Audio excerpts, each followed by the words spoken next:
Continuamos en este tu programa Torre Médica. Nos acompaña la doctora Ivonne Fernández, hematóloga, y continuamos hablando del tema acerca de anemias. Gracias por acompañarnos, doctora. Muchas gracias por la invitación. Decíamos en la primera entrevista, Ivonne, al doctor César, sobre aspectos clínicos básicos de un síndrome anémico. Hablar de causas, creo que la anemia es vista desde un punto muy global, pero existen muchos factores que pueden ser predisponentes, desde enfermedades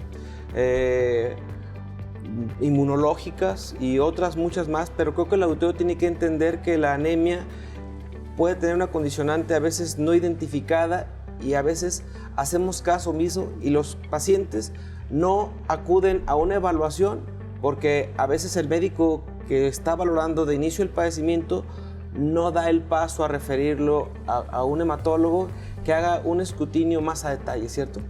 Así es. Realmente, bueno, como ya habían comentado previamente, la anemia puede ser la manifestación primaria de una enfermedad que esté subyacente, ¿no? Entonces, como comentaba, doctor, las enfermedades inmunológicas, por ejemplo, pueden debutar con la presencia de anemias que nosotros conocemos como anemias hemolíticas, por ejemplo. Hay otros factores, por ejemplo, el uso de algunos fármacos se han relacionado con el desarrollo de anemia, también ligado a un mecanismo inmunológico.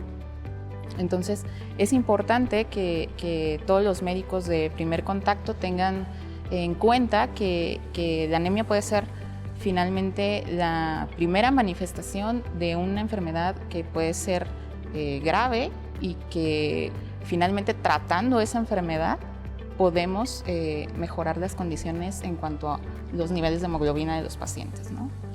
Y entendernos, muchas veces los pacientes evitan el llegar a una consulta o el acudir a un subespecialista porque piensan que la anemia únicamente es por deficiencia de hierro o por factores nutricionales, cuando realmente a veces estamos parados en la punta del iceberg y a veces la anemia es incluso el debut o una de las tantas manifestaciones, ya sea de un lupus o hasta de un cáncer.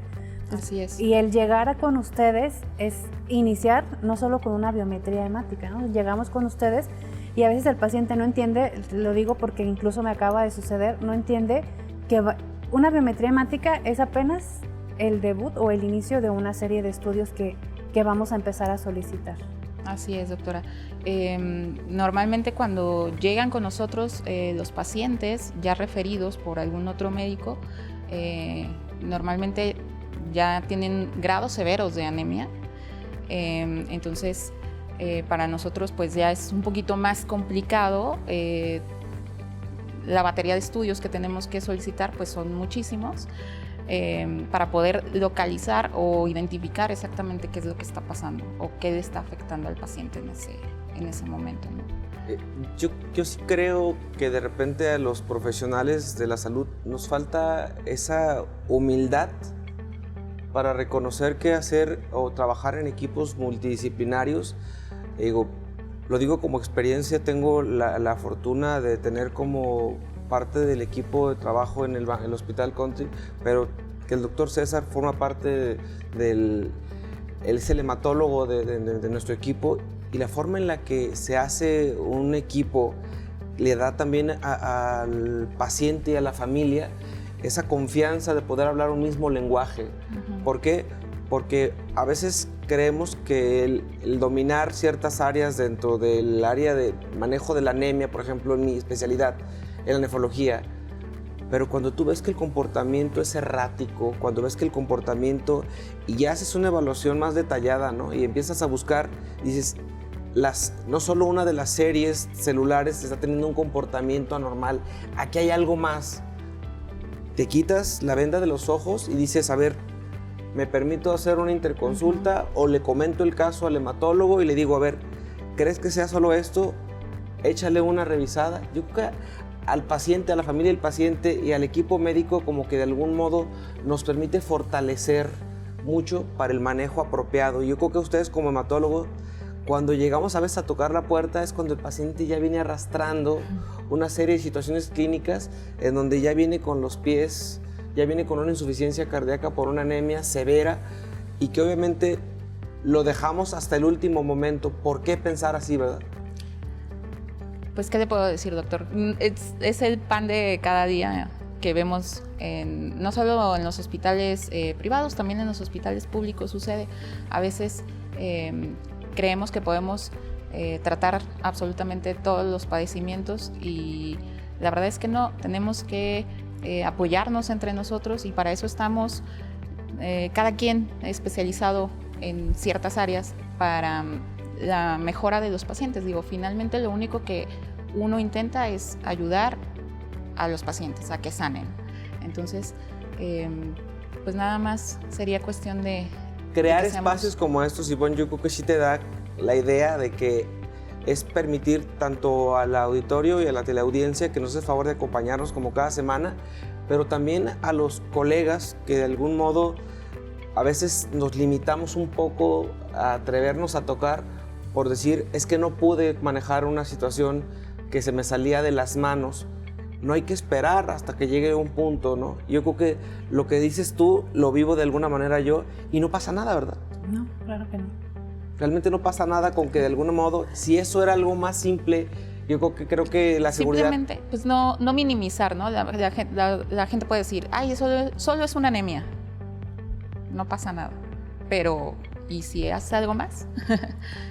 Esa parte es la parte de la educación médica, no solo para los pacientes, sino también para los profesionales de las diversas áreas, porque al final de cuentas, un síndrome anémico lo podemos padecer cualquiera en cualquier momento de la vida.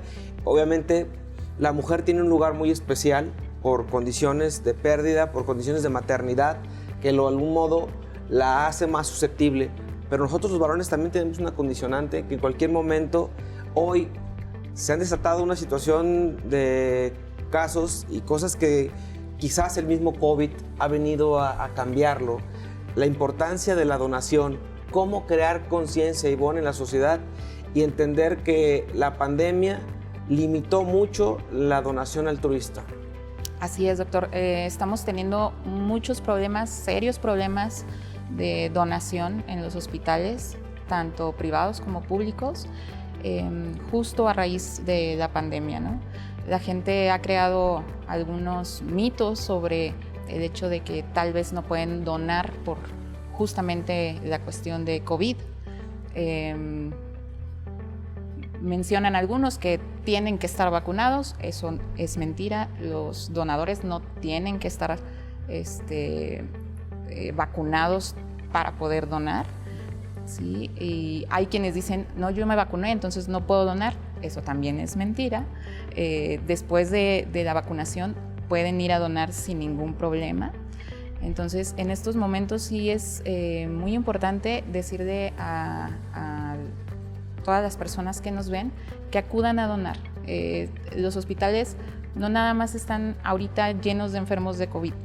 Hay enfermos de otras cuestiones que necesitan sangre y lamentablemente no hay en los hospitales para poderles brindar. Entonces, a la gente invitarla a que acudan a donar a cualquier hospital, sin ningún problema lo pueden hacer. Es como la cultura a la que de alguna manera, si siempre había sido la punta, siempre ha habido la queja. Los hospitales públicos tenían de alguna manera una cierta facilidad, porque a toda cirugía programada le obligaban a llevar 2 o 3 donadores y obviamente estamos empezando a vivirlo ahora también en el ámbito privado, haciendo que la gente, digo yo, como parte de alguna de las mecánicas para el área del trasplante, estamos, como usamos una gran cantidad de hemoderivados, estamos haciendo que la gente entienda que no se puede llevar a cabo su cirugía si no hay un resguardo de derivados de sangre para garantizarle a él que en un momento dado, en caso de requerirlo, ya tiene un respaldo. Y si no se requiere, estamos conscientes que le vamos a otorgar un beneficio adicional a otras personas. Es parte de la cultura. ¿Por qué llegar a la condición de forzar de alguna manera a que la gente tengamos que picarle las costillas para que vaya a hacer esto? ¿Qué más podemos hacer de acuerdo a tu ámbito y tu experiencia, Ivonne? Pues digo, La verdad es que ya desde antes de la pandemia en México no tenemos como tal esa cultura de ir a donar, ¿no?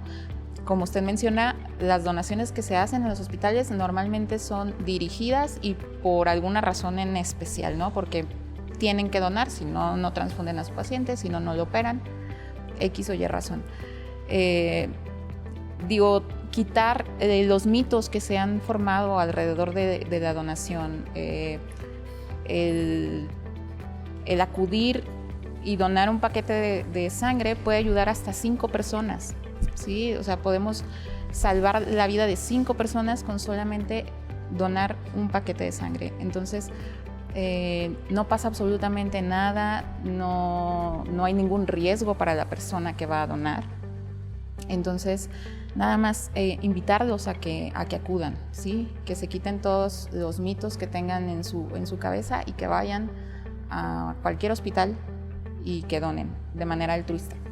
Creo que parte de la mecánica también corresponde a eso, ¿no? Claro, justo lo iba a contar, mitos, ¿no? Ahorita en mesa de expertos me gustaría hacerles preguntas para que planchen sobre la mesa a la gente, quitarnos esos mitos y poder acudir, que la gente acuda con la seguridad de que los expertos nos están diciendo que todos los mitos que traemos arraigados de tiempo atrás son eso, ¿no? Solo mitos. Que la donación engorda, que la donación expone, que la donación va a dar anemia, que la donación puede dar puerta de entrada a infecciones.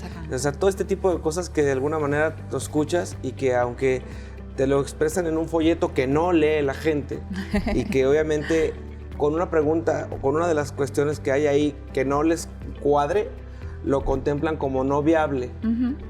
Pero el día que alguien tenemos en cama a un familiar y necesitamos una donación, es en el momento en el que de algún modo ahora sí queremos buscar de debajo de las piedras a alguien para que vaya y done. Y utilizamos medios como redes sociales, radio, televisión, ¿sí?